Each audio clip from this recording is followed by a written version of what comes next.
Hello everyone, welcome to the shop. My name's Kevin Cheney and this is my blacksmith shop, Red Maple Forge, and today is Tool Tuesday. And that's a weird one. Anyways, sorry, Twitch has something new that I have never seen before. Anyways, today is Tool Tuesday, and I'm going to make some center punches, as you can tell down here. The steel I'm using is it's a coil spring. Came from a overhead garage door for industrial garage door.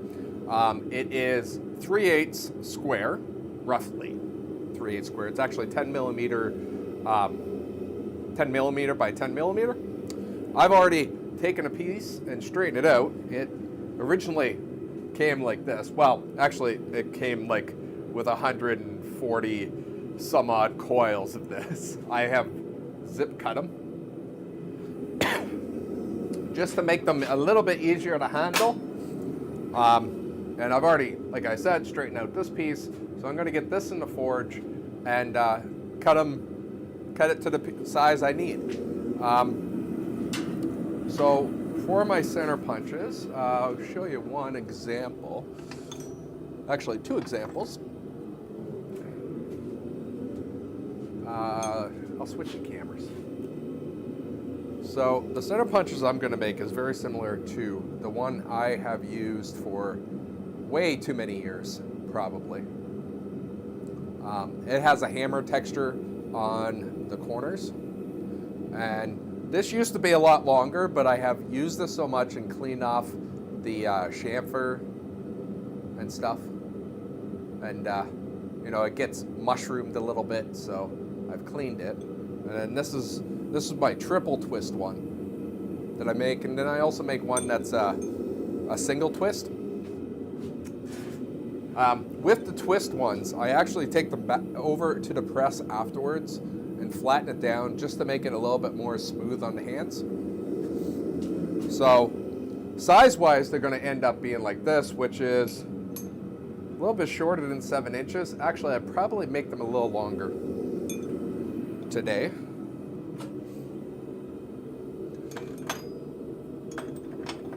Because I am going to make them, I'll probably make them the same size as the long one there.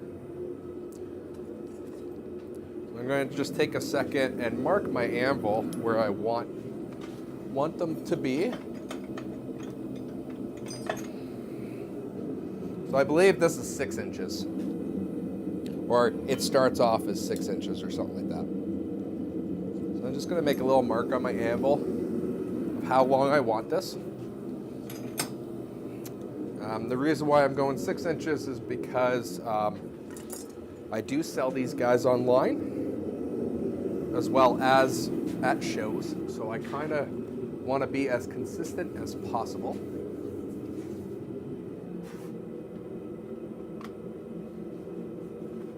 I had a mouse. Where's my mouse? Oh, there it is.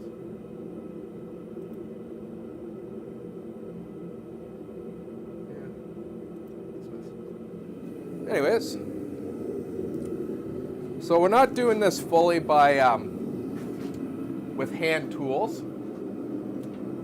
I did get my little bench grinder. It is sitting right there in the background. Don't worry, you'll see it a little bit later. It's one of those ones where it has a 1-inch belt by 30 inches or 32 inches. And then it has the 5-inch disc sander on the side.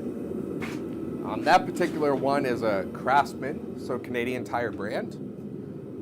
But pretty well, they're all manufactured basically from the same people. And they just get rebranded. That one I actually got on a trade for doing something for one of my good customers. He inherited them and had no use for it. So I took the opportunity to do a trade.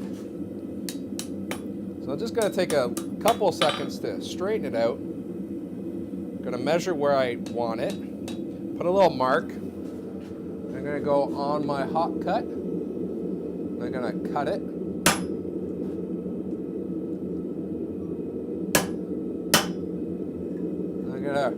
As I'm cutting, I'm going to rotate it. Now, unfortunately, I don't have one of the Butcher hot cuts, so it does taper this a little bit more than I want it. But that's okay. I'm going to do most of the way. I'm just going to grab another pair of tongs and snap it off. And I'm going to put my long piece back into the forge because I'm probably going to get another 1 or 2 out of that. And I'm just going to take this piece quickly over to my vise and clean a little bit of that burr that is left on it. So I'm not going crazy, just taking a file to it.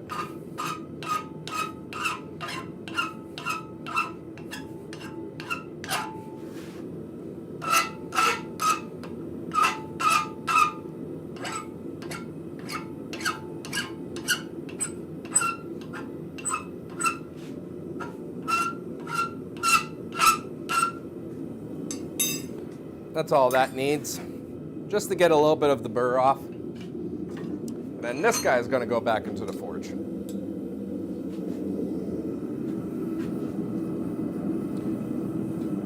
I'm only putting maybe an inch, inch and a half into the forge right now with that one.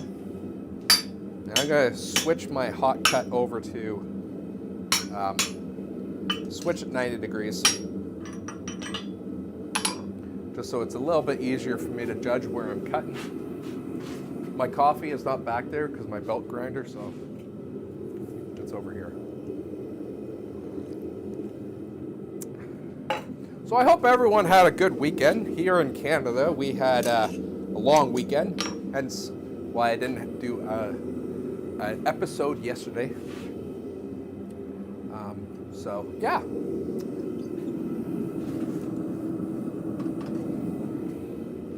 So I'm going to just repeat this for as long as this bar will allow me, where I'm just cutting off pieces. Whoop, I need to mark it. Just give it a little mark with the hammer.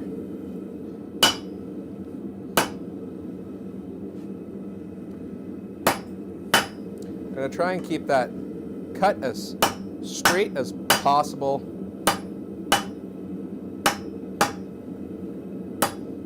I'm not cutting it all the way with the hot cut. I'm going to take it off. I'm going to drop my tongs. Then I'm going to cut it off. Then I'm going to just break it off.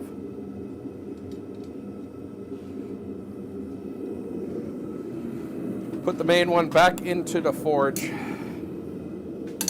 Take this over to my vise just so I can do a quick hit with my file just to take down a little bit of that burr. Again, I'm not too concerned at this point shaping anything. This is just to clean it up ever so slightly.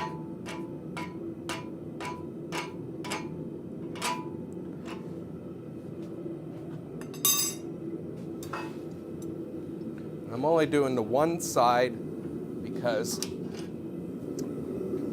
we can clean up the other side with the belt grinder when we get to it.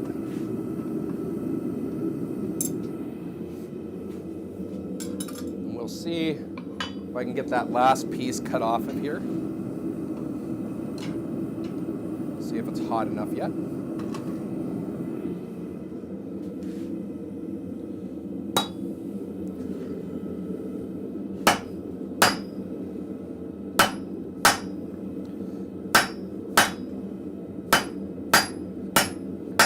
It's a little colder than what I normally would like to cut.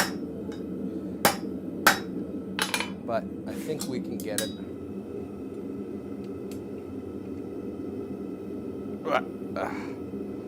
And then whatever's left over, a little piece, just set it aside. I'm going to keep track of that to make sure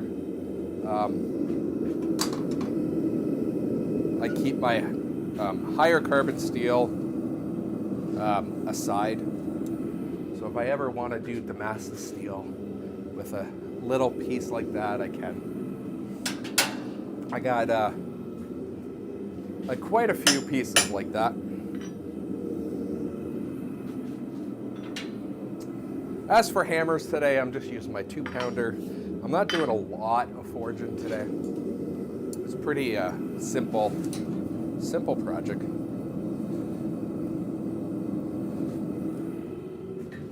So we're gonna pick one side of this. I'm gonna straighten it a little bit because it did get a little wonky. Then I'm gonna actually do a taper. I'm going kinda, 45-degree angle.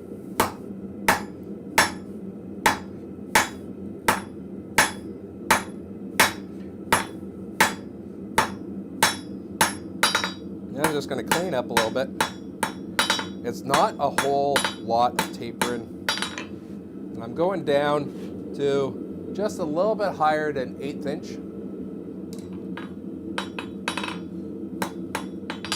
And then I'm actually, because I want this to be one of those hammer textured ones, just going on all the corners and randomly hitting with the cross peen just to add a little bit of character to it, let's say.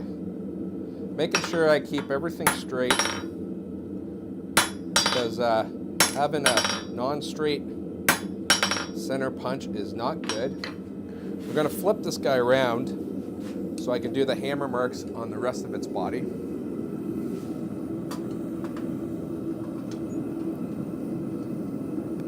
And then we're just going to repeat that for the next two.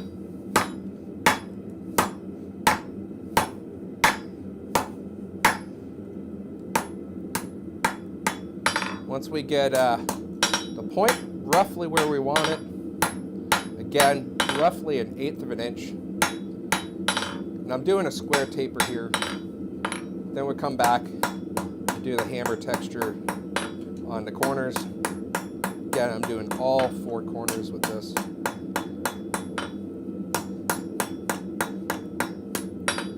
Take a little bit of time, straighten up anything I can. And then that would be number 2, ready to go.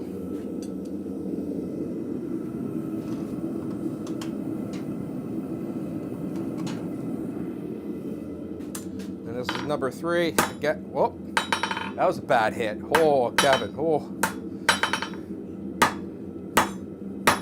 I think I could salvage it.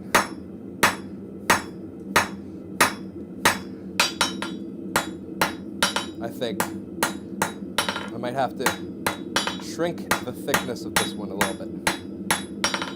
I think it'll be okay. Now that I clean my mishit, going back to the tip, cleaning that up a little bit, make sure we're straight. Come in and do my hammer marks on all 4 sides.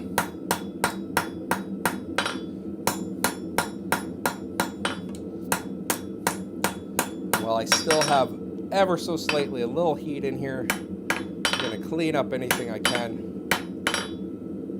Make sure my tip is center. The back of the body is a little bit twisted or a little bit curved, but we'll straighten that up on the next heat. And I'm also gonna grab my touch mark, which is my leaf, my artistic maple leaf that's in the my logo.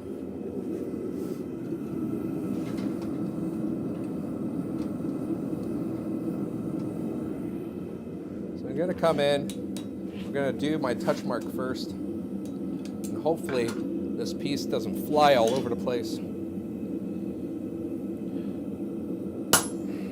Nice. We'll come in, do the hammer marks on the corners to make it a little bit cleaner. Whoop. Come on. Oh, come on. Ugh. It's not behaving today. Come on. Get in there. Okay. So we'll just do the hammer marks on the rest of it.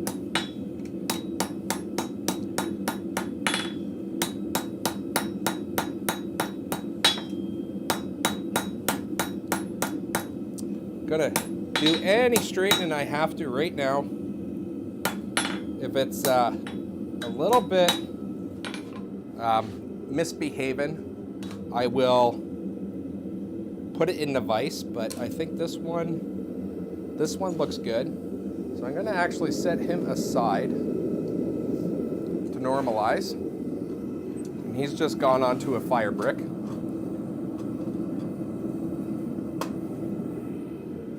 Repeat that with the other two. So first my touch mark, and this is pretty well the thinnest material my touch mark can actually hit into. Anything smaller than this touch mark is too big for.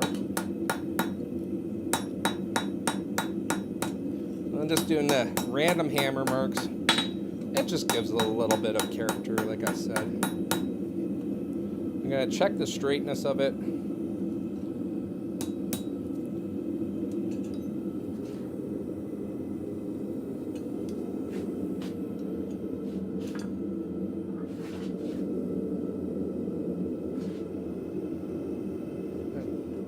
that looks pretty good how it is. So again, this guy's going to go over a side to we'll cool down, normalize a little bit.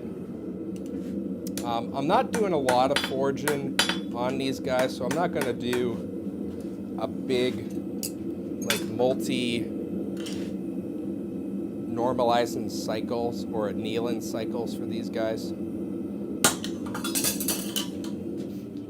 Also, because this was already straightened mostly, and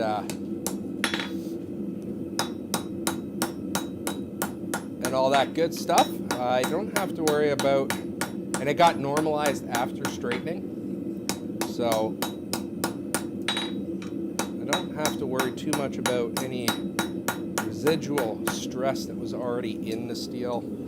Now, of course, this steel being used could technically have some work hardened a little bit, so it could have some stress. So there are a chance that these could crack. I have yet to have one crack with this steel. Now, I did discard the first couple of feet, or rings, I should say, that came off of this where it did break in the real world. So I'm hoping that any real work hardened stress was at that little section at the end and not like in the main body of it. But that is always one challenge with mystery steel, is you just never know. So I'm gonna pop you over to the belt grinder so we can get these guys cleaned up a little bit. I will be, let's see. I might not be able to get you on the best angle for this because my cord only goes so far, but we will try. Also, I have stuff I have to straddle to get in here. Whoop. I will try my best.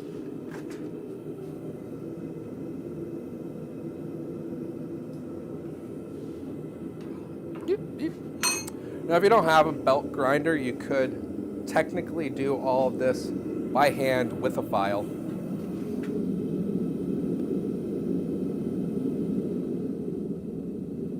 So I'm just actually cutting the heat on my forge because we will be eventually heat treating these after I do my initial cleaning of them. So I'm just adjusting my heat and my temperature a little bit. So with these guys, they're not too hard. Now, normally I would let these guys cool all the way down, but the first thing we're going to attack is the striking part of it. And we're just going to pop over. I'm using a 120 belt.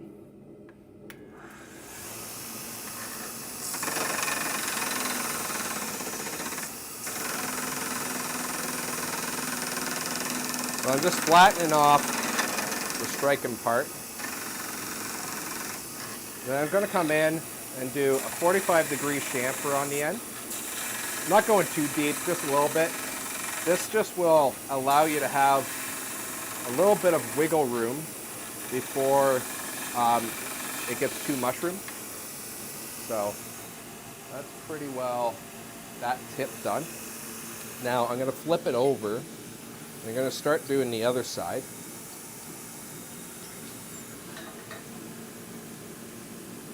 Now with my center punches, I just do the point before heat treating. I've had no problems with doing that. So basically all I'm doing is rotating it and bringing that edge right to a point, and I'm just doing a 45-degree angle until we get to a nice little point on there. And we're gonna pop this one into the forge. I'm putting actually most of its body into it. Into the forge, that is. And I want to get a good soak of heat into that tip. And we're just going to move to the next one. Well, one of my brass things fell off. There we go.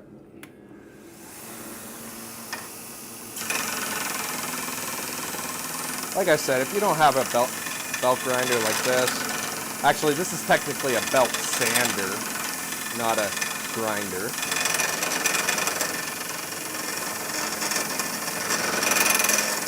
But it does work a lot better than trying to file these guys. So I'm just cleaning up the back end here until we get a nice flat surface. And then we'll just do a little chamfer. Again, I'm using just 120. If you use lower than that, you could overshoot how much you want to sand this down. Quite easy. There's not a lot of material here. So I probably would just stick with 120. So I'm just going to flip this over now and do that point. And I'm just doing a light pressure on the belt, 45-degree angle, and I'm just constantly rotating it. And I kind of want not a real sharp angle. So that's why I do like 45. This guy's going to go into the fire now, into the forge. We'll move on to the last one.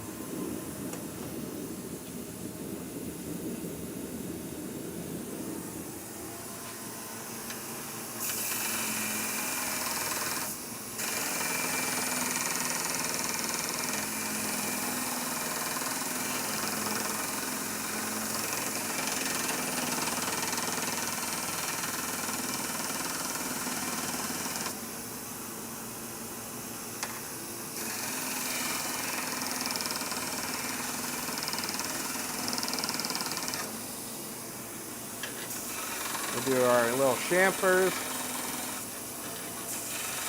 That just gives a little bit more time between cleaning this up from the mushrooms that will happen.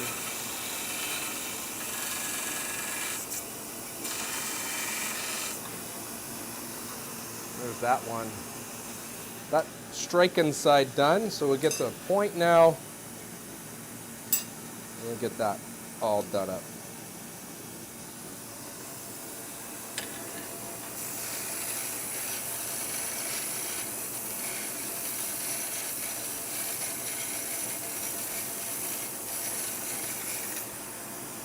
The reason why we want to do roughly a 45-degree angle on the tip is because we want that a mass of steel behind that point. If we actually made it a very thin point, then you have it has a tendency to A, bend out of shape, and B, just squish itself back. So with these guys, we're doing a water quench. Like I said, this steel is spring steel, and I have done tests on both water and oil. First starting with oil, it did not harden enough, or how much I like. So I have moved to doing it with water. And we're going to be doing this part over on the anvil, so I'm going to get some stuff ready while we have that soak a little bit of the heat. Normally, if I was going to do a lot of these, I actually would probably put a steel tube inside my forge just to give, so we don't have any hot spots from the flames. But because I'm only doing 3, I'm not too concerned about that.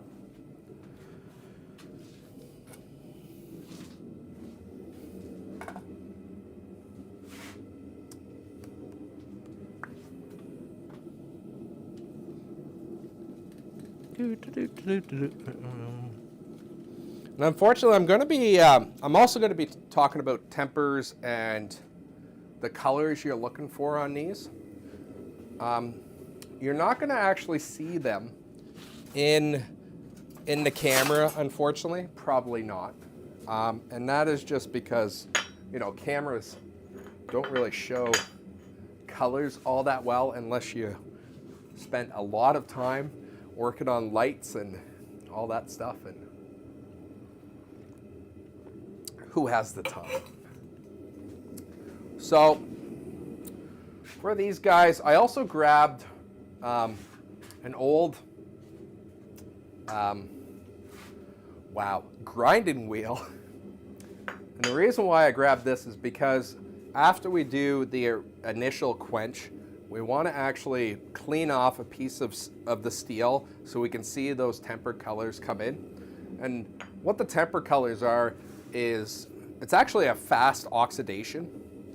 And depending on what temperature the steel is at, it would be different colors.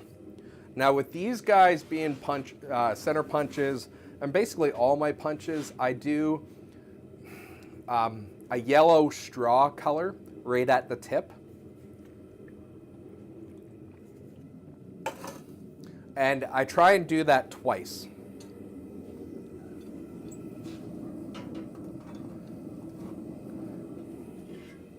So we want to make sure it's got up to critical temperature, and I'm using a magnet for that. Now this one has actually gone a little bit past that. So I'm just going to use a magnet right on the tip. As soon as I feel that pull on the magnet, because when steel gets too hot, a magnet won't stick to it. So once it gets to the point, I'm going to quench the tip about 1 inch. I'm going to clean it off using my little tiny grinding thing. And then I'm going to look to see the colors come up.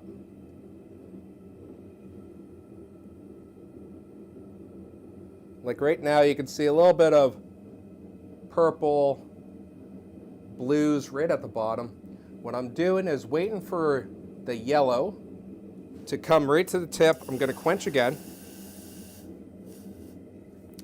I'm going to clean off another section, so another side of the center punch, just so I don't confuse the first side with the second side. And I'm going to wait for those colors to come pulling up again. And hopefully I have enough heat in the body of the punch to actually bring those colors up. Now the second one is going to take longer to come up.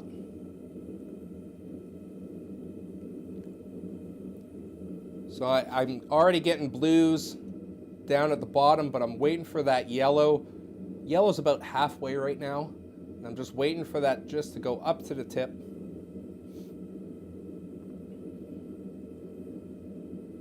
Now, if I didn't have enough heat to bring it that yellow all the way up, that straw color all the way up to the tip, I can put it in the forge backwards and heat up the back end and have that heat slowly go up into it.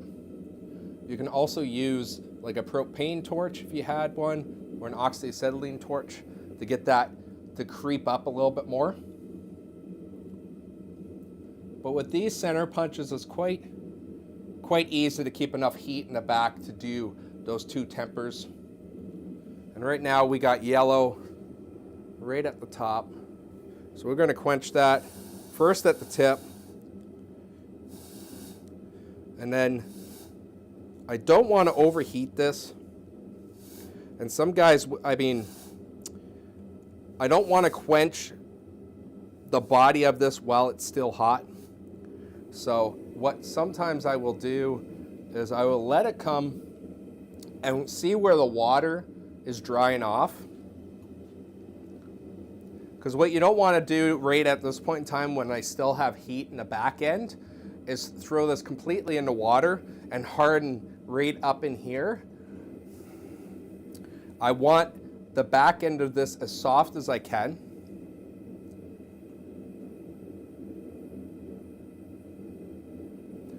So I'm just watching the water dry off. Then I'm going to just quench in.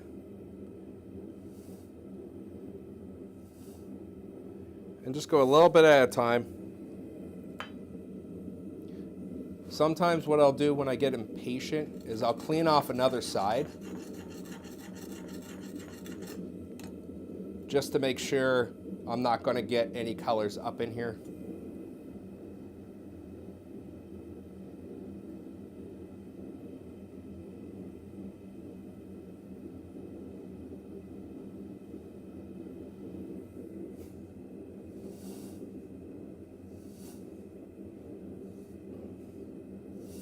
So right now what I'm doing is I'm just going a little bit deeper than I know I've gone before. And just letting it, as you can see, I got about 2 inches now on the bottom that is wet.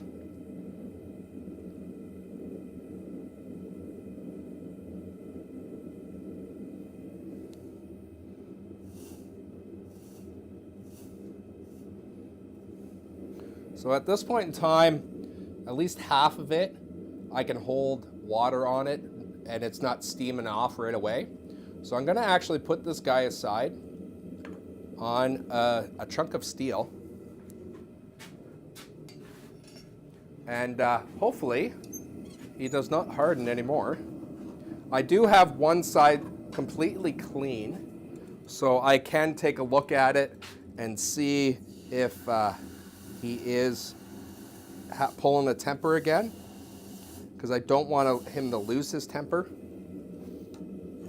And yes, that's where that phrase comes from. So again, I quenched in just the tip, about maybe 3/4 of an inch, cleaned off one section so I can see it and see that temper come up. You can see the blues. I don't know if the yellow is actually showing up, but we're getting quite close to it already.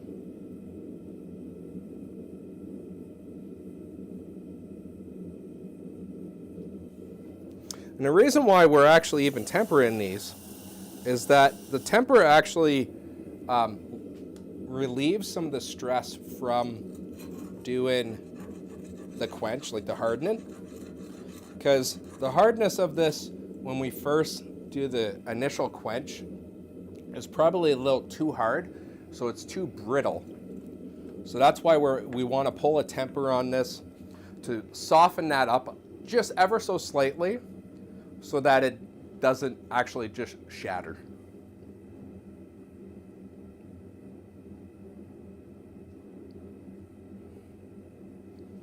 So right now, I got my blues and all that up here. I got kind of a bronze color just at the top of that taper I did. And I can slowly see the yellows coming in. I'm about halfway down that taper section right now with my straw yellows. If your shop is dark and you don't have great lighting, you might have to go to a window or actually take it outside to see the colors, especially if you're trying to just see that straw yellow. It can be very hard to see in a dark room or in a dark shop. So now that I got my temper twice, I'm not going to be trying to pull any more temper into this. Twice is more than enough. I know some guys that would just keep on doing this until all the heat goes out of the body. I normally don't do that. I usually just let it cool down by quenching it slowly.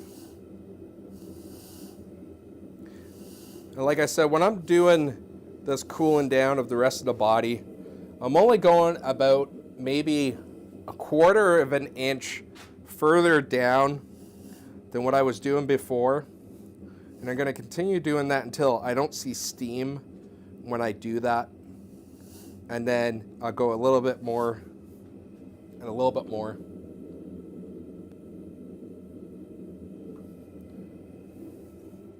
I'm just going to double check on the other one.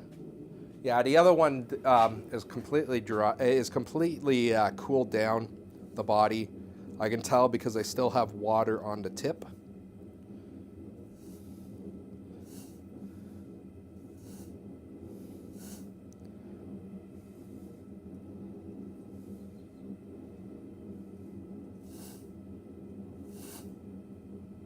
Sorry, I can't really show you what I'm doing in the bucket, but I'm hoping pulling it out so to show you where my water line is gives you an idea where I'm at. So now that I got most of it quenched, at least half of it, I'm probably not going to worry about pulling a temper again. I'm just going to sit it over here on my swage block. That's a nice cool piece of steel, so it probably will be okay over there, just like I did with the first one. And then here's the last one. We're going in.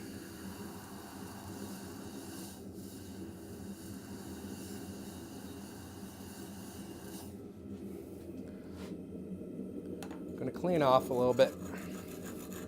This one I quenched a little bit further than I normally do. But that's okay. I still have way more than enough heat in that body.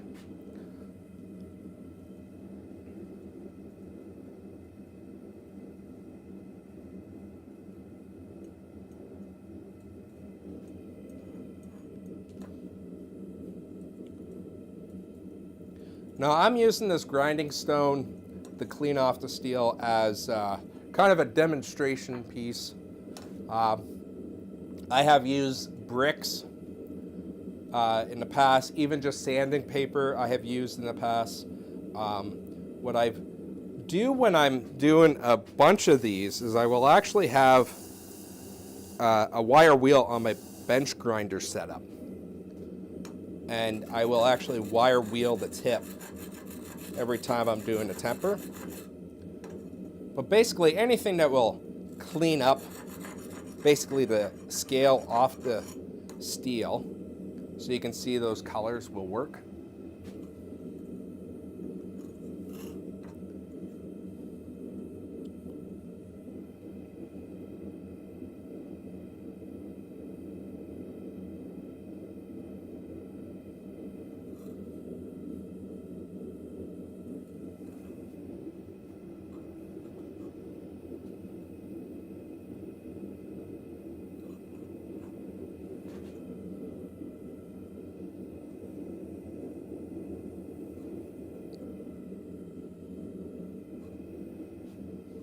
So my yellows are just starting to get into the top of that taper right now. This one will take a little bit longer because of I quenched it a little deeper.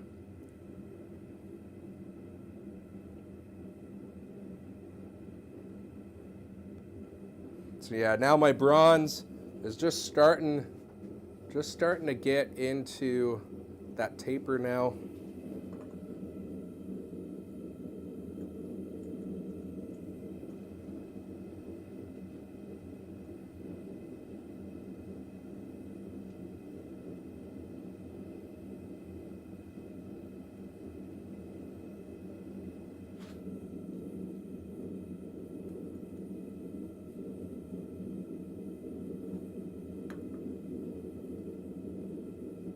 And there we go.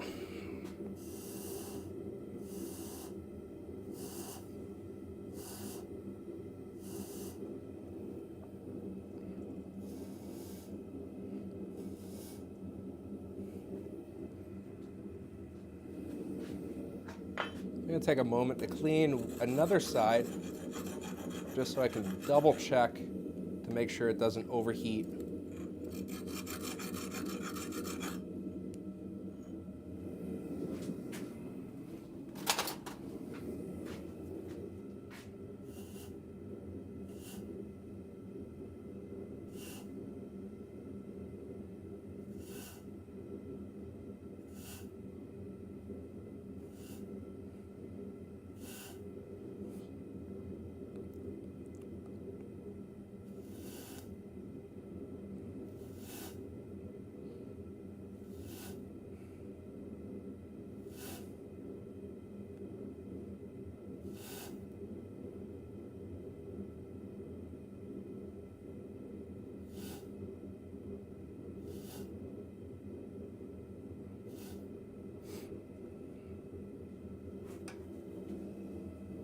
So now that I've been able to hold water on about half of it, I'm okay with putting that to the side.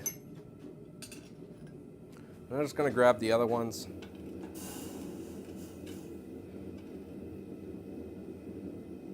Just quench them. They're now cold enough. The first two are now cold enough to take a full quench.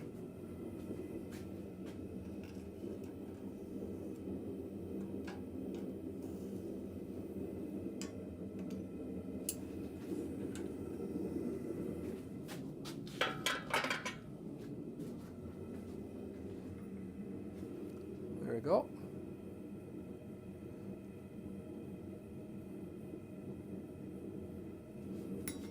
Now these guys will eventually get wire wheel treatment, but before I do that, I test all my punches before they leave the shop. So.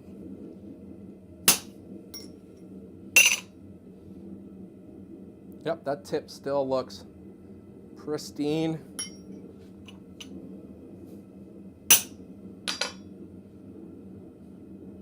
Yep, same thing with that tip.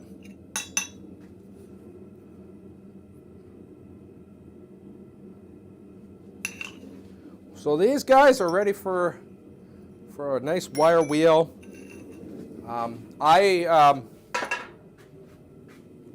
So my center punches, I do a wire wheel finish. So that's getting all the scale off with wire wheel. And then I will actually do a beeswax finish on them. Just because I like it. So if you're new to the channel and you haven't heard me do the beeswax finish, it's so I wire wheel them all nice and clean. Then I'll throw these in an oven at basically the lowest temperature an oven can go, which it's about what, 50 degrees Celsius or something like that. Nothing too high that I'm worried about ruining the temper, but basically warm enough that beeswax will stay melted on it. And then I actually take my beeswax and melt it down. Originally I used a double boiler. Now I just got a crock pot that's just set up for the beeswax. So I'll put these guys in oven, soak for about a half hour, just to make sure they're nice and willing to take the beeswax. I'll dump them into the beeswax, give them a quick wipe, but not worry too much about getting it all off.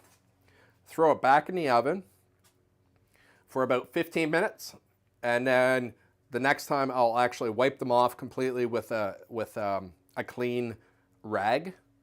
The great thing with steel is the oils and stuff like that from the wax, when the steel is warm, will actually go into the steel a little bit.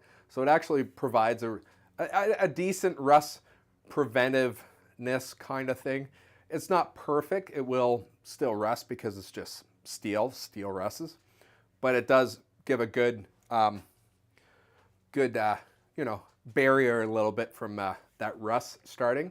Also, if it is a center punch that you use a lot, oils from your hands and stuff will go into the steel and keep it nice and clean for many years to come. The center punches I showed you at the beginning of the show, that's how I finished them way back in the day. I think that little stubby one that I use all the time, that's probably about 7 years old now, and there's not a lick of rust on that at all. So that is the tool day today.